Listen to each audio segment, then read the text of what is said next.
Salam sejahtera Bapak, Ibu, dan Saudara, anggota jemaat dan simpatisan GKI Buaran, peserta PA online. Malam hari ini kita akan bersama-sama mendalami satu bagian bacaan dari surat Yakobus pasal yang ketiga, ayat 1 hingga 12. Yakobus pasal yang ketiga ayat 1 hingga 12. Saya akan membacakannya bagi kita semua. Saudara-saudaraku, janganlah banyak orang di antara kamu mau menjadi guru, sebab kita tahu bahwa sebagai guru kita akan dihakimi menurut ukuran yang lebih berat. Sebab kita semua bersalah dalam banyak hal.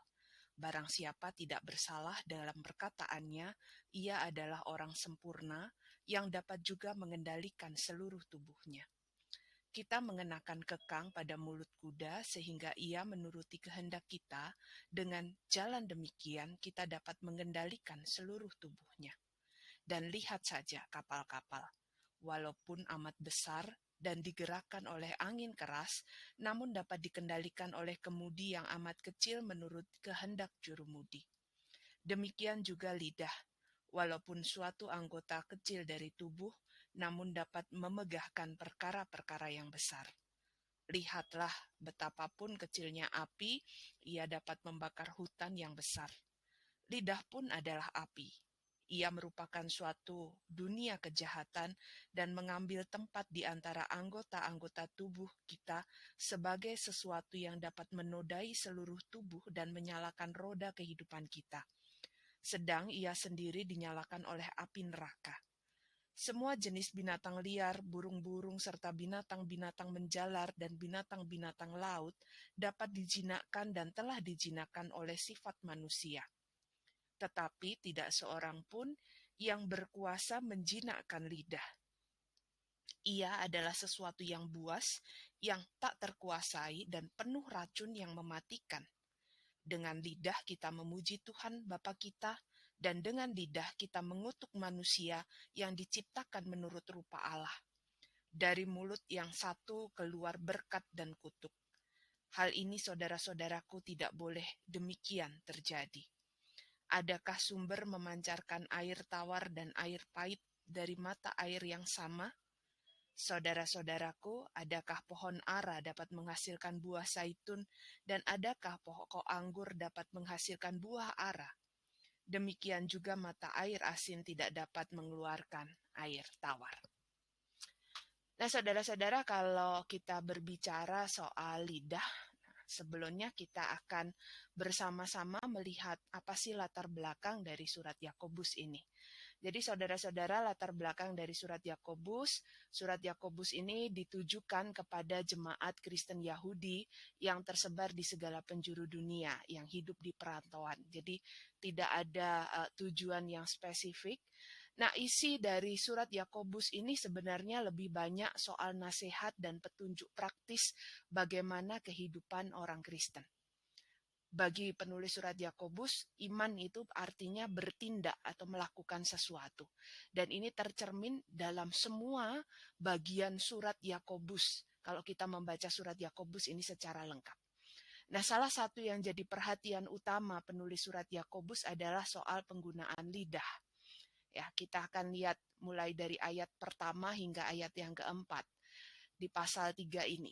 Ya, ayat pertama hingga keempat ini sebenarnya adalah metafora ataupun perumpamaan yang dipakai oleh penulis surat Yakobus untuk menggambarkan pentingnya perkataan atau pentingnya lidah dalam kehidupan seorang manusia. Metafora yang pertama yang dipakai adalah dia mengambil contoh seorang guru. Ya. Guru itu kita ketahui seseorang yang mengajar, seseorang yang dipercaya perkataannya, yang didengarkan perkataannya.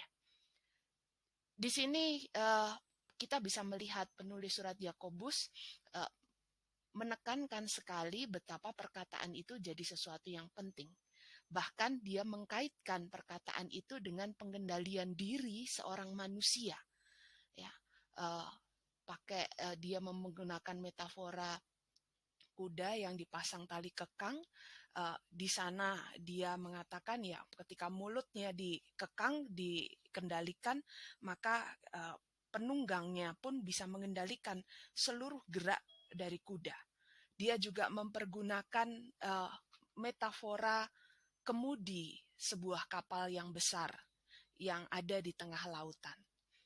Di sana dia mengatakan ya meskipun kapal itu besar, ada ombak besar, tetapi kemudi yang kecil itu bisa mengendalikan kapal.